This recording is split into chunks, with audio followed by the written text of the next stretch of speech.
હરિદ્વારમાં પતંજલિ યોગપીઠમાં અમે શિબિર કરવા માટે આવ્યા છીએ. આમ તો બેઠક હતી તાલુકા પ્રભારી, જિલ્લા પ્રભારી અને કર્મઠ કાર્યકર્તાની બેઠક હતી ને 4 દિવસની હતી શિબિર. એમાં 1400 બહેનો આખા ભારતમાંથી આવ્યા છે અને હજી અડધા રાજ્ય બાકી છે, એને પછી બોલાવશે. અને બધું રહેવા જમવાનું બધું એમના તરફથી હતું અને આપણે પોતાએ ટિકિટ લેવાની હતી ખાલી. અને પછી અહીંયા આવ્યા પછી અમે ઉતર્યા ટ્રેનમાંથી તો પતંજલિ યોગપીઠની બસ અમને તેડવા આવી અને પછી ફરવા જવું હતું બહેનોને તો પણ બસ ફરવા પણ લઈ ગયા બસમાં. અને અત્યારે રેલવે સ્ટેશને જવું હશે પાછું તો પણ જો પૂરતી સંખ્યા થઈ જશે ને તો પછી બસ મૂકવા પણ આવશે. એટલી બધી સગવડ આપી, એટલું સરસ જમવાનું, નાસ્તો, હર્બલ પે અને બધી જાતના વિવિધ પ્રકારના જે રોગાનુસાર પાણી બનાવેલા હતા. એમાંથી એ આમ તો પેશન્ટ માટે હતા અને આપણને કંઈ તકલીફ હોય તો આપણે ડૉક્ટરને બતાવીને કે કંઈ જરૂર પડે તો પછી એ પ્રમાણે એ આપણને સારવાર કરે. ને આજે તો આખો દિવસ અમને ફ્રીમાં ટ્રીટમેન્ટ આપી, બધી મસાજને, હેડ મસાજ, બોડી મસાજ, પછી શિરોધારા, પછી કાંસ્ય થાળી અને એક્યુપ્રેશર. એ બધાય છે ને બહેનોની આખો વિભાગ અલગ જ છે ઉપર.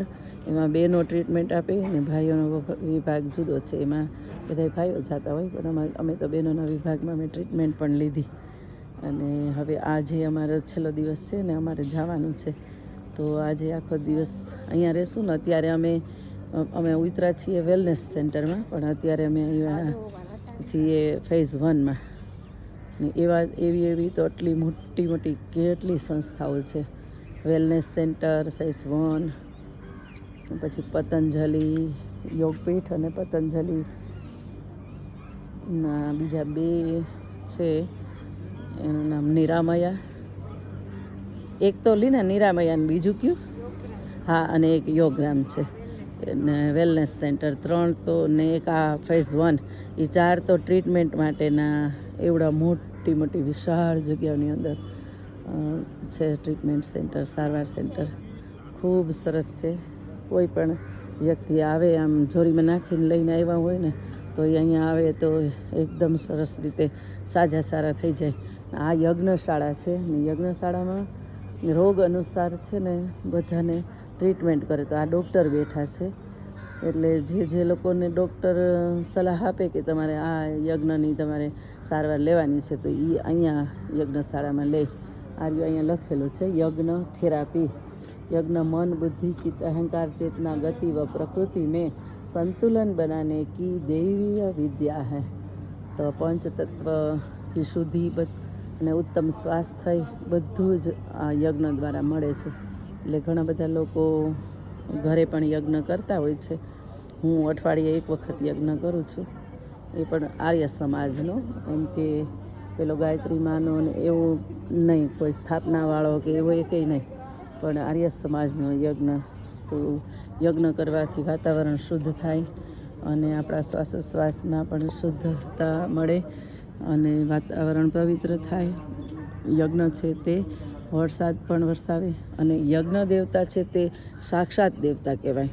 જે આપણે મૂર્તિ આગળ કંઈ પણ ધરીએ અને પાછા આપણે લઈને ખાઈ લઈએ એ કોઈ આપણે પ્રસાદી ધરી ન કહેવાય. જ્યારે યજ્ઞ દેવતા છે એ સાક્ષાત દેવતા છે ને યજ્ઞની અંદર જે પણ આપણે કાંઈ હોમીએ એ અગ્નિ દેવતા સીધું એના મુખમાં ધારણ કરે, એમ કે લઈ જ લે છે, ખાઈ લે છે અને પછી અનેક ગણું કરી અને પછી પૃથ્વીના બધા ભાગમાં આપે છે. એટલે વાયુમાં શુદ્ધિકરણ કરે છે. તો યજ્ઞ કરવો ખૂબ જરૂરી છે. આપણા ઋષિમુનિઓ પણ યજ્ઞ માટે ખાસ આપણને સમજાવતા હતા.